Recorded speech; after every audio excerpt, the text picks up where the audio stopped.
journal, Christophe Lamar. Bonjour Christophe. Bonjour Dimitri, bonjour à tous. N'oublie pas ton passe et tes papiers. Il faudra sans doute s'habituer à cette question au moment de sortir pour prendre un café ou avant d'aller au cinéma. L'Assemblée a donc adopté le passe vaccinal hier soir, un vote qui met un terme à 2 semaines de débats enflammés. Entrée en application prévue à la fin de la semaine, sous réserve de l'avis du Conseil constitutionnel que viennent de saisir les socialistes et la France insoumise. En attendant, Louise Salé, on va voir avec vous ce que ce passe vaccinal va changer au quotidien. Tout d'abord, il ne s'adresse qu'aux plus de 16 ans et il fonctionne exactement comme le pass sanitaire. À l'entrée de chaque établissement recevant du public, vous devrez prouver que vous avez reçu 3 doses ou que vous possédez un certificat de rétablissement au Covid-19.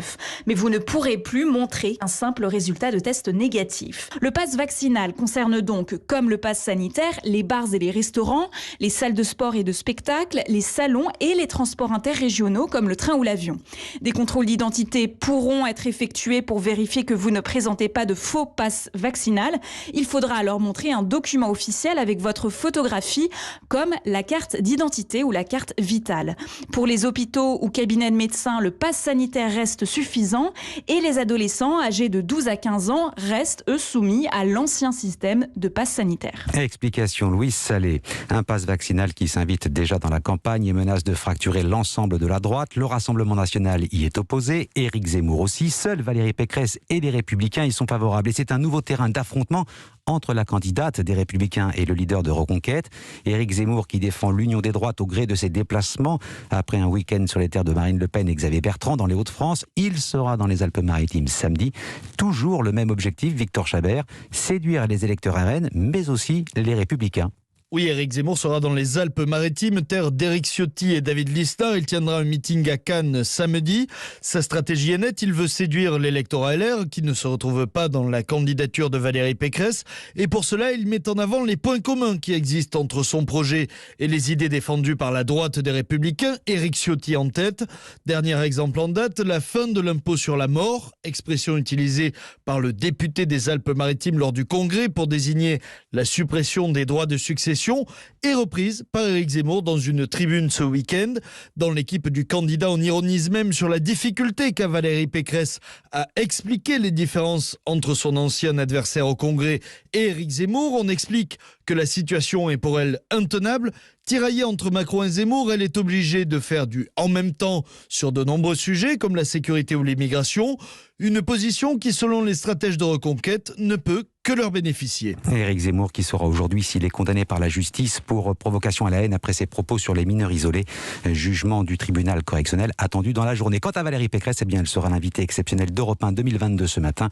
Émission spéciale présidentielle de 8h13 jusqu'à 9h. La fin des négociations sur les salaires dans l'hôtellerie-restauration. Là aussi, les discussions ont été difficiles. Un accord doit être signé aujourd'hui. Il prévoit une augmentation des rémunérations de 16% en moyenne. Geste indispensable, disent les syndicats. Le secteur a perdu plus de 230 000 salariés en 2 ans. Est-ce que ce sera suffisant ? Eh bien, Benjamin Péter a rencontré quelques patrons de café à Carcassonne. Et vous allez l'entendre, les avis sont très partagés. C'est la goutte d'eau qui fait déborder le vase. Pour Thierry Degnaud, le représentant de l'UMIH de l'Aude, les entreprises vont avoir du mal à faire face à cette augmentation globale des salaires. Parce que là, on a les PGE, on a l'URSSAF, on a les loyers, donc 16% de mieux, je vois pas comment on va faire, quoi. En plus, je suis pas sûr que ça fasse revenir les salariés dans les entreprises. Mais pour Thomas Brieux de la brasserie aux 4 temps, cette augmentation est finalement une bonne nouvelle. Pour lui, pour fidéliser les salariés, il faut les respecter. Je pense qu'aujourd'hui, on est en train de payer 30 ans de grand n'importe quoi dans notre métier, où les heures ont été abusées, où les salaires étaient très bas et les heures étaient très compliquées. C'est pour ça qu'on a perdu tant de monde, que les écoles hôtelières sont vides. Un peu plus loin chez Félix, Anne Aubry garde le même personnel depuis des années. Pour elle, ce sont les conditions de travail qui doivent être améliorées. S'ils ont des problèmes avec leurs enfants de garde, on s'adapte. Il y en a un qui joue au rugby, on va s'adapter pour lui, pour qu'il puisse faire ses activités en dehors du travail. C'est se respecter les uns les autres. Pour avoir un bon personnel, il faut déjà être des personnes humaines. Et cette question des conditions de travail devrait d'ailleurs être au menu de la prochaine rencontre entre partenaires sociaux fin février. À Carcassonne, Benjamin Péter, Europe 1. La France, terre d'accueil pour les entreprises étrangères. L'Elysée annonce 4 milliards de nouveaux investissements dans le cadre de l'opération Choose France. L'événement qui devait se tenir à Versailles a été reporté pour cause de Covid, mais ça n'empêche pas certaines multinationales de s'engager. 21 nouveaux projets devraient voir le jour selon l'Elysée. Cela pourrait créer plus de 10 000 emplois. La Chine, elle, semble tourner le dos à la crise, du moins sur le plan économique. Pékin a publié ses chiffres de croissance pour 2021 avec une hausse de 8,1% 30% du PIB, chiffre jamais atteint depuis 10 ans. On retrouve notre correspondant en Chine, Sébastien de Belzic. Sébastien, comment expliquer une telle croissance en pleine pandémie ?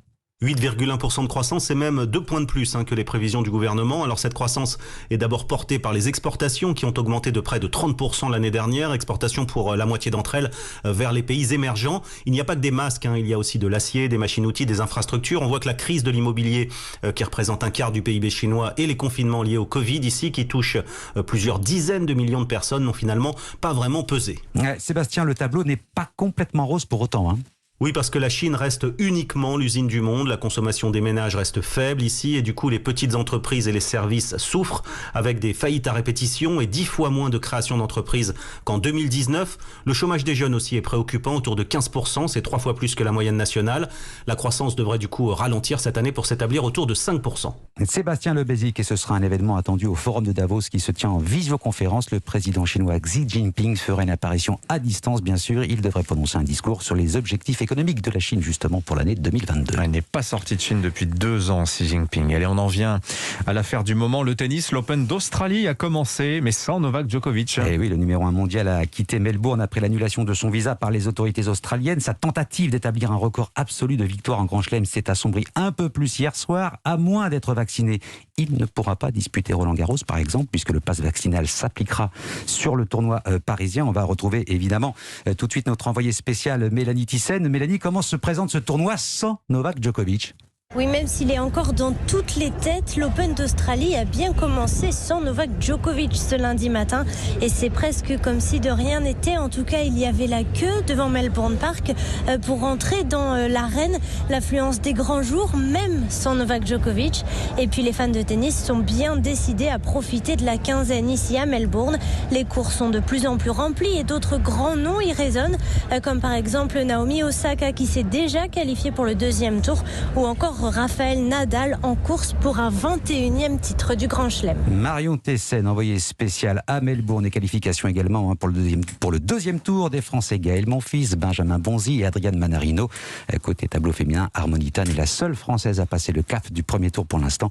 Kristina Mladenovic et Fiona Ferro ont été éliminées. Bien sûr, Virginie Fulpin, dans sa chronique à 7h20, reviendra bien sur le départ de Novak Djokovic. En football, match nul entre Marseille et Lille, partout en clôture de la 21e journée de Ligue 1. Et puis le Real remporte la Supercoupe d'Espagne. Victoire 2-0 des coéquipiers de Benzema face à l'Athletic Bilbao. Merci Christophe Lamar. Tiens, l'affaire Djokovic, vous savez que c'est même un peu plus que du sport, un peu plus qu'une affaire sanitaire. C'est une affaire géopolitique. Ça dépasse de loin le seul statut vaccinal du numéro 1 mondial.